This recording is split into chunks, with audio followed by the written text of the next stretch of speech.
এখন আমি তিনটি এন্টিটি দেখতে পাচ্ছি। আমি যদি গণ অভ্যুত্থানের কেন্দ্রে বৈষম্য বিরোধীদের দেখি, তাহলে তিনজন এখন সরকারে রয়েছেন উপদেষ্টা হিসাবে।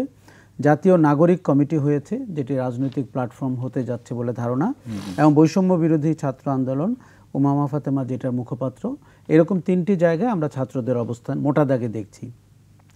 এখন প্রায়ই মনে হচ্ছে যে তারা কি একটা প্যারালাল সরকারের মতো বিহেভ করছে কিনা। দেখুন, আজকেও আমরা যখন এখানে কথা বলছি, তিতুমির কলেজ বিশ্ববিদ্যালয় হওয়ার জন্য যে অরাজকতা নৈরাজ্য করলো ঢাকা শহরে, এটি কিন্তু মেনে নেওয়া যায় না। এবং আপনি 4 ঘন্টা 5 ঘন্টা শহরের প্রধান সড়ক আটকে রাখবেন, ট্রেনে ঢিল ছুড়বেন, সাধারণ চলন্ত ট্রেনে উঠে পড়েছেন, যাত্রীদেরকে আহত করেছেন। এইসব জিনিস যদি আমি কিন্তু বলতে পারি আপনাকে, উমামা এখানে আছেন, যে তাদের সাথে যেরকম মানুষ রাস্তায় নেমেছিল এবং হাসিনার মতো একজন ফ্যাসিস্টকে বিদায় করেছিল, 100 দিন পরে তাদেরকেও দেখতে হবে তাদের অবস্থান কোথায়, মানুষের মনে, মানুষের বিশ্বাসে, মানুষের সমর্থনে। ছাত্ররা যদি প্রতিদিন আইন নিজের হাতে তুলে নেওয়ার চেষ্টা করেন এবং একটি ছায়া সরকারের মতো ব্যবহার করতে থাকেন, এবং কোনো কোনো জায়গায় তাদের অবস্থান যদি হয় অনেকটা প্রকাশ্য সরকারের প্যারালাল, তখন কিন্তু মানুষ ওটা ভালো চোখে নেবে না। দেখুন, অনেক কিছু আছে সরকারকে করতে হবে। এটি একটি সরকার, এবং তারা পেছন থেকে থাকতে পারেন, তারা দাবি করতে পারেন, তারা অন্দরমহলে গিয়ে সরকারের সাথে আলোচনা করতে পারেন, উপদেষ্টাদের সাথে কথা বলতে পারেন, কিন্তু তারা যদি আইন নিজের হাতে তুলে নেয়, দাবি দিলেই যদি দাবি আদায় হয়ে যায়, তাহলে কিন্তু মানুষের মনে ওই ধারণাটি জন্মাবে না যে এই গোষ্ঠীটির কাছে বাংলাদেশ রাষ্ট্র নিরাপদ এবং তাদেরকে আমরা ভবিষ্যতে দেখছি।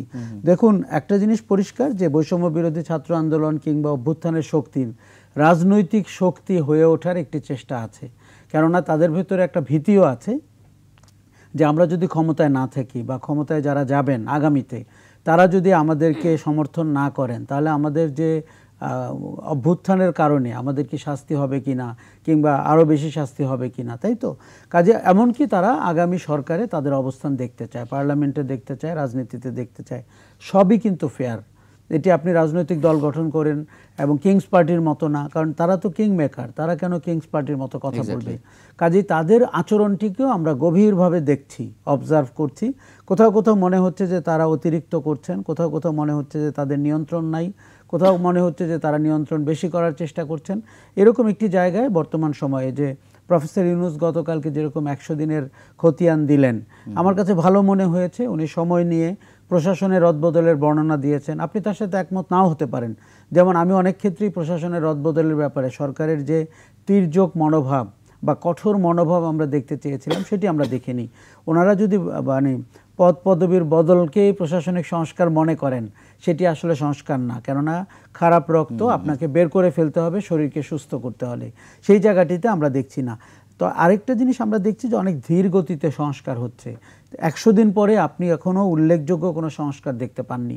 হ্যাঁ, কমিশন দেখতে পেয়েছেন, আজকেও 4টি-5টি কমিশনের সদস্যদের নাম ঘোষণা করা হয়েছে, কিন্তু 100 দিনে তো আপনি কিছু সংস্কার আমাদের দেখার কথা, যেটা 300 দিনে আমরা দেখতে চাই, 200 দিনে দেখতে চাই। ব্যাপারটি এরকম। এখন কিন্তু এভরিডে কাউন্ট।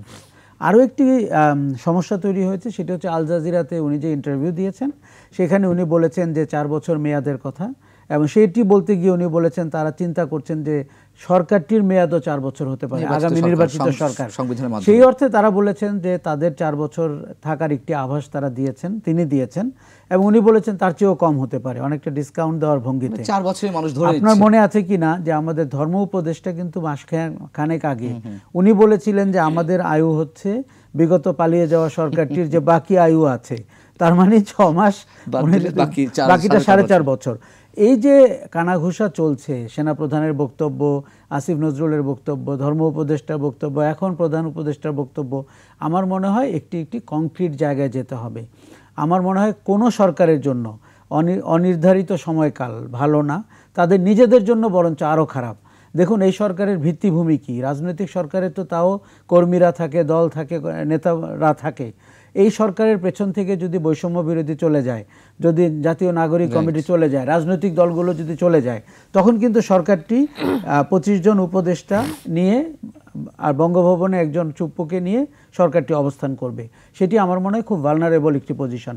রাজনৈতিক দলগুলো, বিশেষ করে বিএনপিকে আমরা রিয়াক্ট করতে দেখলাম তার ওই দিনের বক্তব্যের পরে, বিশেষ করে তার গত রাতের ভাষণের পরে, যে এখানে কোনো আপনার ছায়া তারা পেলেন না, রূপরেখা তারা পেলেন না যে নির্বাচনটি আসলে কবে হবে। কারণ বিএনপি বারবার বলছে, তারা বলছেন না এই সময়ে হোক, কিন্তু তারা বলছেন যে স্টেপসগুলো শেয়ার করা হোক, কারণ তাদের নিজেদেরও তো প্রস্তুতি নেওয়ার বিষয় আছে এই নির্বাচনের জন্য। একমাত্র ওয়ালটন এসি দিচ্ছে 1 বছরের রিপ্লেসমেন্ট গ্যারান্টি। কাজে আমার মনে হয় যে গতকালকের ভাষণ একটি ভালো উদ্যোগ। এটি যদি উনি প্রতি মাসেই করেন সেটি আরও ভালো হবে, কেননা আমরা এই সরকারের ভালো কোনো মুখপাত্র দেখতে পাচ্ছি না। কে যে সরকার এবং সরকারের সামগ্রিকভাবে মুখপাত্রটি কে? কখনো কোনো উপদেষ্টাকে আমরা তৎপর দেখছি, কাউকে কাউকে অতি তৎপর দেখছি, কিন্তু সরকারকে রিপ্রেজেন্ট করে কে? দেখুন, প্রেস সেক্রেটারি কিন্তু প্রধান উপদেষ্টার প্রেস সেক্রেটারি। উনি কি এই উপদেষ্টা মণ্ডলীর প্রেস সেক্রেটারি, সরকারের প্রেস সেক্রেটারি? আমার মনে হয় না। কাজে আমার মনে হয় সরকারটিকে দেখুন যোগাযোগে আরও ভালো হতে হবে। আপনি যদি নাগরিকদের সাথে যোগাযোগ না করেন তাহলে কিন্তু ধূম্রজাল তৈরি হয়, গুজব ডালপালা মেলে, এবং আপনি জানেন প্রতিদিন আওয়ামী লীগ গুজবের নতুন নতুন উৎস তৈরি করছে। আপনি আজকেও অনুষ্ঠানের আগে আমাকে শেখ হাসিনার একটি বক্তৃতার কথা বললেন, রেডিও ক্লিপের কথা, ভিডিও ক্লিপের কথা। কাজেই আমার মনে হয় এই ভাষণটি জরুরি, এরকম ঘন যোগাযোগ জরুরি, কিন্তু তার চেয়ে বেশি জরুরি যে আপনার একটি রূপরেখা থাকা।